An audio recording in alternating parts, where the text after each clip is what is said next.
Assalamualaikum warahmatullahi wabarakatuh. Halo, saya Dadi Winata Putra. Untuk sesi kali ini, saya akan menjelaskan mengenai kegiatan reklamasi yang dilaksanakan oleh suatu perusahaan di Indonesia. Perusahaan apakah itu?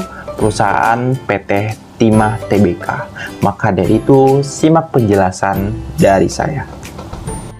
Kalian ketahui, PT Timah merupakan perusahaan perseroan yang didirikan pada tanggal 2 Agustus 1976 dan merupakan badan milik usaha negara BUMN yang bergerak di bidang pertambangan timah dan telah terdaftar di Bursa Efek Indonesia sejak tahun 1995. PT Timah saat ini memiliki total IUP sebanyak 129 yang berada di Provinsi Kepulauan Bangka Belitung, 122 IUP, dan Provinsi Kepulauan Riau dan Provinsi Riau itu ada 7 IUP dengan luas total IUP sebesar 184.672 hektar untuk yang di laut dan 288.728 hektar untuk di darat. Adapun jumlah sumber daya dan cadangan biji timah yang dimiliki sebesar 1.043.632 ton dan 415.358 ton. Data pemaparan PT Timah pada Juni 2009. Sebagai salah satu perusahaan tambang timah terbesar di Pulau Bangka yang pemasok kebutuhan timah nomor 1 di dunia, PT Timah Tbk mempunyai andil untuk melakukan reklamasi. Reklamasi adalah suatu kegiatan yang dilakukan sepanjang tahap usaha pertambangan untuk menata, memulihkan, dan memperbaiki kualitas lingkungan dan ekosistem agar dapat berfungsi kembali sesuai dengan peruntukannya, sesuai dengan Permen ESDM nomor 26 tahun 2018. PT Timah Tbk melakukan reklamasi sebagai bentuk kepatuhan terhadap regulasi Kemen ESDM nomor 1827K/30/MEM tahun 2018 pada lampiran ke-6 tentang pedoman pelaksanakan reklamasi dan pasca tambang serta pasca operasi pada kegiatan usaha pertambangan mineral dan batu bara. Reklamasi yang dilakukan oleh PT Timah Tbk berupa reklamasi darat terhadap lahan terganggu oleh tambang perusahaan dan tambang yang dikelola oleh mitra usaha tambang. Yang kedua yaitu reklamasi tepian kolong secara lebih rapat guna mengurangi erosi dan mempercepat pemulihan pH air. Yang ketiga yaitu sumber air bersih bagi masyarakat dan Pemda. Kemudian yang terakhir yaitu sarana atau rekreasi atau wisata dan budidaya perikanan.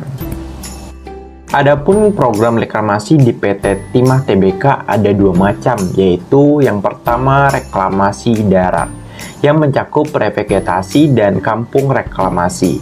Untuk revegetasi atau penanaman kembali lahan bekas tambang dengan melakukan kegiatan penataan dan kegiatan penanaman yang dilakukan pada 6 kabupaten di Kepulauan Bangka Belitung. 6 kabupaten tersebut adalah Kabupaten Bangka, Kabupaten Bangka Barat, Kabupaten Bangka Tengah, Kabupaten Bangka Selatan, Kabupaten Belitung, dan Kabupaten Belitung Timur. Pas dari itu semua, perseroan telah menjalankan berbagai tahapan dalam melakukan kegiatan reklamasi. Adapun sebagai berikut. Yang pertama yaitu sosialisasi kegiatan rencana reklamasi kepada sekitar guna mendapatkan dukungan kepada saat pelaksanaan reklamasi. Yang kedua yaitu penataan lahan baik itu pada blok yang direncanakan untuk direklamasi, baik untuk revegetasi maupun peruntukan lain. Yang ketiga yaitu untuk reklamasi berupa revegetasi, maka dilakukan beberapa kegiatan, yakni penyediaan bibit siap tanam, penyediaan media tanam, penentuan larikan jarak tanam, kemudian penyiapan dan pengisian lubang tanam, kemudian penanaman berupa tanaman utama atau cover crop, dan yang terakhir itu pemeliharaan. Kemudian, PT Timah Tbk melakukan reklamasi sejak lahan penambangan timah sudah dinyatakan tidak produktif lagi. Jangka waktu untuk dilakukannya upaya reklamasi pada lahan pasca tambang paling cepat itu 2 bulan dan paling lama itu 4 bulan. Kemudian langsung dilakukan penataan dan penanaman agar lahan pasca tambang tidak terbelengkalai bertahun-tahun. Proses penataan, penanaman, dan pemupukan dilaksanakan dengan selang waktu agar tanah stabil terlebih dahulu. Namun sekarang proses penataan dan penanaman serta pemupukan langsung dilakukan. Kenapa? Ini dikarenakan untuk mengurangi potensi lahan pasca tambang tersebut dilakukan penambangan ilegal kembali oleh masyarakat. Kegiatan reklamasi PT Timah Tbk pada umumnya dilakukan dengan penanaman pohon pada areal bekas tambang dan pemetaan atau pemanfaatan kolong bekas tambang sebagai tempat penampungan air yang dapat digunakan untuk keperluan rumah tangga masyarakat sekitar. Dan untuk tanaman yang digunakan sebagai tanaman reklamasi di wilayah Provinsi Kepulauan Bangka Belitung tetap mengacu pada dokumen RKL dan RPL terpadu di PT Timah Tbk dan menyesuaikan dengan permintaan masyarakat. Jenis-jenis tanaman reklamasi ditanam yakni fast growing seperti sengon laut, kemudian cemara laut, dan jambu mete. Namun, lahan reklamasi PT Timah Tbk juga ditanami dengan tanaman produktif, yaitu sawit, karet, serta tanaman buah-buahan seperti jeruk, alpukat, dan kelapa hibrida. Nah, berikut wilayah IUP reklamasi di PT Timah Tbk.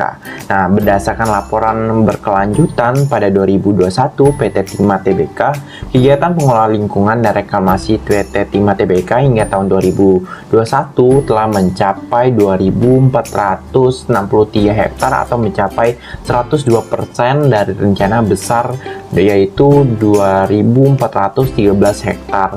Ini merupakan tabel keberhasilan dari PT Timah Tbk.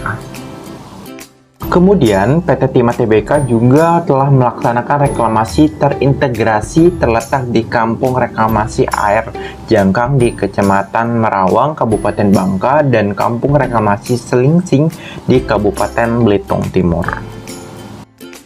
Pertimbangan pemilihan Merawang dan Air Nyato Belinyu sebagai kawasan reklamasi dalam bentuk wisata, selain karena lahannya luas, ditunjang juga dengan potensi wisata di sisi atraksi, yakni iklim mendukung. Untuk pelaksanaan perkebunan maupun peternakan, iklim di Bangka Belitung adalah tropis. Kemudian pemandangan yang tercipta dari bekas galian timah membentuk danau-danau eksotis. Secara historis atau cerita sebelumnya, lokasi tersebut adalah lokasi tambang besar PT Timah Tbk. Kemudian aksibilitas adalah letak strategis dengan jarak tempuh menuju Kampung Reklamasi Air Jangkang Merawang adalah 19 km dari pusat kota Pangkal Pinang dengan kendaraan pribadi maupun sewaan. Sedangkan jarak tempuh ke perkebunan Air Nyato adalah 83 km ke arah utara dari pusat Pangkal Pinang. Nah, selain itu, lokasi galian timah yang cukup besar menjadi air danau yang tenang, hijau, dipenuhi ikan dan biota air tawar lainnya. Selain itu, terdapat kano bagi pengunjung yang ingin menikmati suasana danau buatan tersebut. Saat ini, Kampung Reklamasi masih dalam tahap perkembangan, namun sudah menjadi magnet bagi wisatawan untuk mengunjunginya. Lahan tambang tersebut seluas 31 hektar disulap menjadi destinasi wisata pertambangan dengan konsep 4E, yaitu education, ekologi, environment, kemudian ekonomi. Selain itu juga kawasan reklamasi terintegrasi di Kampung Reklamasi Selingsing di Kabupaten Belitung Timur disulap menjadi perkebunan air Nyato Belinyu yang dibingkai biru air danau bekas galian timah yang lahan seluas 15,8 hektar. Pemandangan danau yang indah juga cukup bagus untuk spot foto untuk anak-anak ataupun keluarga. Area reklamasi ini sedang dalam pengolahan berkelanjutan juga dan penanaman Hytlocultura. Nah, tadi kan darat, kemudian reklamasi yang kedua yaitu program reklamasi laut. Kegiatan penambangan timah laut atau lepas pantai yang dilakukan menghasilkan tiling atau sedimentasi, sehingga mengakibatkan terjadinya peningkatan tingkat kekurangan di sekitar perairan. Tiling yang dihasilkan dari aktivitas penambangan akan berdampak buruk terhadap ekosistem terumbu karang, di mana partikel-partikel sedimentasi yang terbawa oleh arus dapat menutupi polip karang dan membunuh karang secara besar-besaran. Kematian karang akan berdampak pada penurunan luas terumbu karang dan terganggunya kehidupan biota yang ada di ekosistem tersebut, di mana program reklamasi laut ini mencakup fish litter dan transplantasi karang dan artificial reef. Untuk fish litter itu sendiri, benda padat buatan manusia yang dirancang dan ditenggelamkan di perairan sebagai tempat perlindungan dan berkumpulnya ikan di dalam atau di sekitar struktur tersebut. Fish litter sering juga disebut sebagai terumbu buatan. Fish litter atau rumah ikan ini berfungsi untuk menarik ikan yang berada di sekitar lokasi penempatan modul fish litter yang kemudian dapat dijadikan ikan sebagai tempat untuk berkembang biak, berlindung, dan membesarkan anak. Fish litter dapat berperan dalam peningkatan atau kelimpahan ikan, terutama ikan ekonomi. Nah, sedangkan untuk modul fish litter ini juga dapat berperan sebagai media untuk rekrutmen karang dan biota-biota lainnya. Semakin tinggi tingkat rekrutmen karang dan biota lainnya, maka modul fish litter maka kemungkinan besar akan semakin tinggi juga kelimpahan ikannya. Karena kenapa? Karena makanan akan tersedia. Berdasarkan penelitian tentang kelimpahan ikan karang di fish litter dan terumbu karang alami oleh Adrian tahun 2020, itu kelimpahan ikan karang yang ditemukan pada lokasi fish litter itu terdapat 10 family dan 12-15 spesies ikan yang dapat ditemukan di lokasi tersebut. Kelimpahan ikan karang pada fish litter memiliki kehadiran yang lebih banyak daripada kelimpahan ikan karang yang ekosistem terumbu karang alami atau TKA yang terdiri dari 7-8 family dan 12-16 spesies ikan. Hal ini dapat terjadi karena adanya kerusakan pada ekosistem terumbu karang alami atau TKA yang disebabkan oleh penangkapan nelayan, bisa dari jaring, pemancing, atau bubu yang tinggi serta aktivitas penambangan di sekitar lokasi. Berdasarkan laporan berkelanjutan tahun 2021 PT Timah Tbk dari rencana penyebaran fish litter yang dilakukan di 5 lokasi IUP tahun 2016 sampai 2021 akan disebar unit fish litter sebanyak 3.350 unit dan telah terlaksana sebanyak 3.105 unit fish litter yang telah ditenggelamkan, sehingga rencana reklamasi ini terrealisasi 92,6%. Kemudian yang kedua yaitu transplantasi karang dan artificial reef.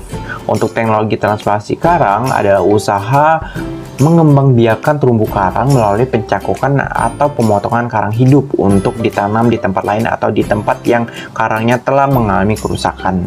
Hal ini bertujuan untuk mengalami atau pemulihan dan pembentukan terumbu karang alami. Metode transplantasi karang yang digunakan adalah dengan model paku substrat alami, yaitu model ini dibentuk dengan terlebih dahulu mencari substrat alami karang mati yang cocok dijadikan media pelekatan sebagai karang transplantasi.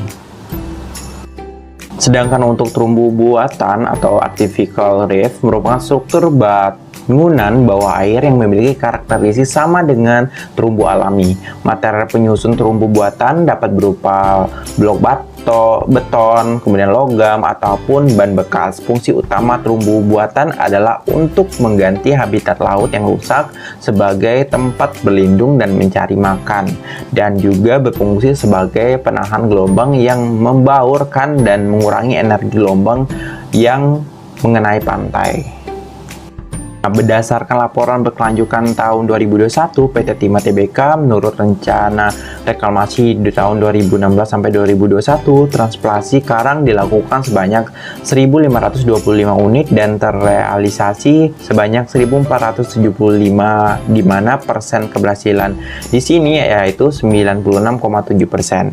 Juga untuk artificial reef direncanakan pada rencana reklamasi itu tahun 2016 sampai 2021 sebanyak 1.920 unit dan akan ditenggelamkan dan terrealisasi dengan keberhasilan yaitu 100%, di mana 1.920 terumbu karang buatan telah ditenggelamkan. Kegiatan terumbu atau kegiatan tersebut dilakukan 11 titik di Provinsi Kepulauan Bangka Belitung, yaitu penenggelaman dilaksanakan di Pulau Panjang, Karangmurula, kemudian Ramba, perairan Tayu, Tuing, kemudian Pulau Putri, kemudian Tanjung Melala, kemudian Malang Gantang, kemudian Tanjung Ular, Karangaji, Pulau Pelepas, dan Tanjung Kubu. Itulah penjelasan terkait kegiatan reklamasi yang dilaksanakan oleh PT Timah Tbk. Semoga bermanfaat dan saya akhiri. Wassalamualaikum warahmatullahi wabarakatuh.